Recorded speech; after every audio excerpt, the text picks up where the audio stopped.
Hello and welcome to the final episode of the podcast Cults and Kaiju.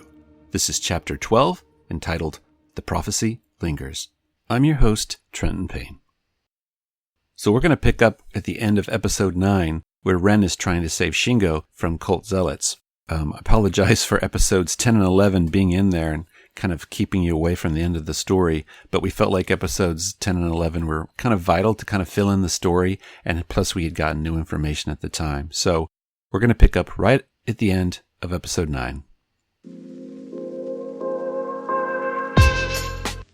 So when we left off last time with Rin's story, he was apparently trying to get the sick Shingo to a hospital, tucked inside a broken shopping cart, all the while holding an umbrella over them both.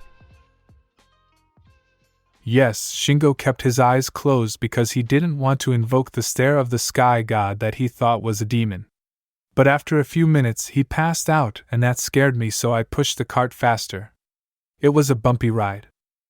I almost caused an accident running across the highway. Luckily, we made it over and it caught the attention of a policeman. An ambulance showed up, and I told them Shingo and I were related, so they let me come to the hospital. Shingo looked worse and worse.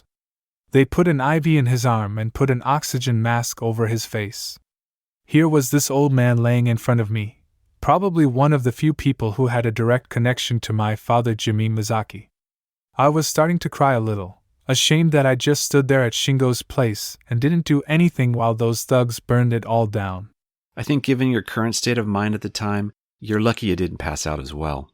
When we got to the hospital, they told me he was stable and just needed to rest. They put him in a room and I hung out, waiting for him to wake up. I remember he opened one eye and looked around and asked me through coughs what time it was. I told him, and then he asked me if the sky demon had come yet. I realized that it was my birthday.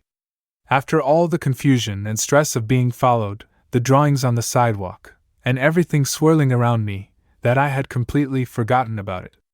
And by my mother's calculations, I had been born about that time, so yes, any minute the X scar on my chest would open up the stairs leading to heaven.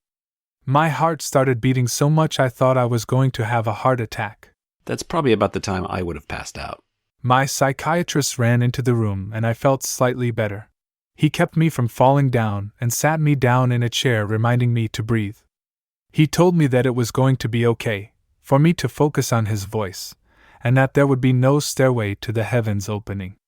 I nodded in agreement, although I wasn't so sure. Then he finished his sentence. He said there would be no stairway to God opening, unless I killed Shingo as a sacrifice. Whoa. He wanted you to kill Shingo? Yes. I couldn't believe it. He said the old man had to be a sacrifice to God, and that he knew too much, and that was the only way to open the doorway. It would have to be me that sacrificed Shingo to God so there would be peace on earth. The room was starting to spin after that. My psychiatrist pulled open his shirt and revealed a large red tattoo on his chest of a giant letter X. He said he had been put in place by servants of Emi to guide me to my destiny. Then he pulled a pillow off another bed and put it over Shingo's face. Shingo was too weak to do anything. My psychiatrist kept saying, "It's simple, it's easy to do. Just do it quickly, and it will all be over." Then he pressed harder on Shingo's face, and I could hear Shingo start to scream under the pillow. I screamed bloody murder, hoping a nurse would come. But you know who came first? Who? The man in the black hat. The man with the mustache. He ran in and grabbed my psychiatrist and dragged him to the ground and rolled him over. Two other men in trench coats appeared and put handcuffs on my psychiatrist and dragged him off. After a bit of time had passed and the man in the black hat talked to some doctors and a policeman, he sat me down. I remember he ran out and got coffee and a Snickers bar for me while we spoke. Apparently he was part of the cult back in the day and played a big part in getting meetings organized and pretty much doing whatever Jimmy or Emi wanted. He had worked at the ad agency with them both. His name was Ryogi. So it turns out Ryogi is really the person that first uploaded those cult films, hoping someone would pay attention. Ryogi is in his late 80s now and apparently got prescribed the wrong medication and was hallucinating past events. He sometimes still thought Ren was missing and even went online to look for him. Since then, his medication has been fixed and he's back to normal, although, I am told, a little forgetful. He did in fact become a father figure in Ren's life. And was Ryogi your real father? He helped me get a loan for my first home. He helped raise my kids. I never needed a paternity test. But years later he wanted to do it, and it was very easy to do online, and yes, it proved he was my real father. And speaking of family, that day, when my father saved us and told me whom he really was, Shingo, who I think was pretending to sleep, opened one eye and said, "Hey, wait, if he is going to be your father, can I be your grandfather?" Ryogi shrugged and I laughed, and said sure, and Shingo laughed saying, "Hooray, I'm a grandfather!" Eventually, Ryogi got Shingo permanent lodging and Shingo stayed alive long enough to meet my future wife. That's wonderful. One more thing happened later that day in the hospital. The walls started shaking and I thought we were having an earthquake.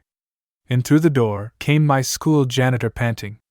My father opened up his trench coat to reveal a gun in a holster. The janitor, it turns out, was Toya, the cult member that caught all those foxes.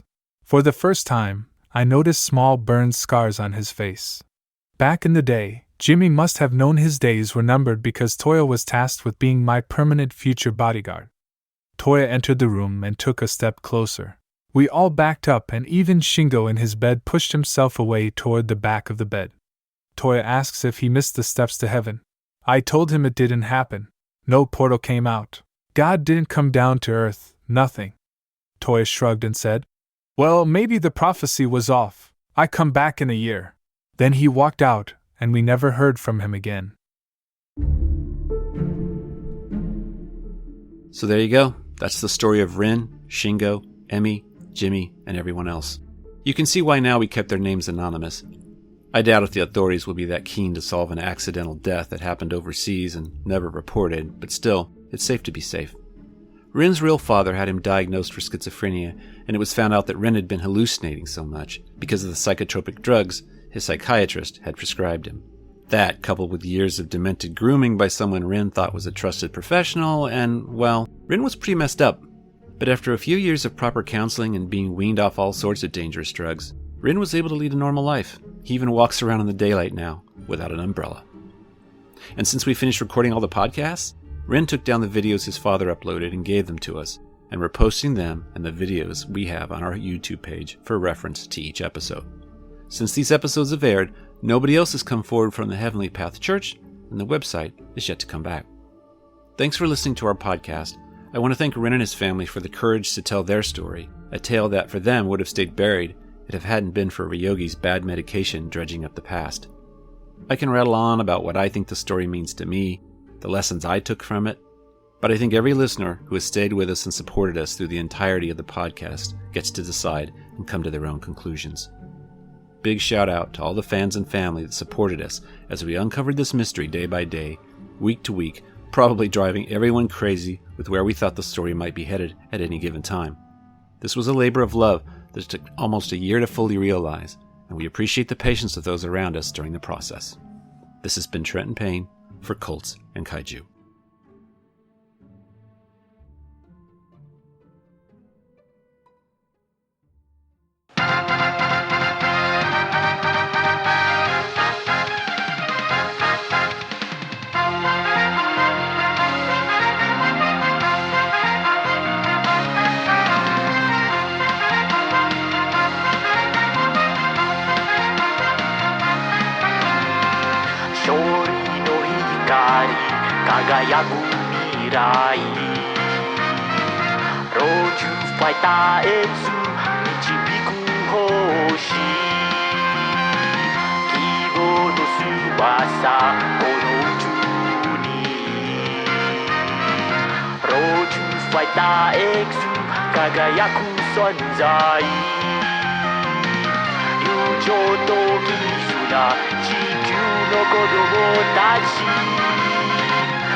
Uroizi gen yori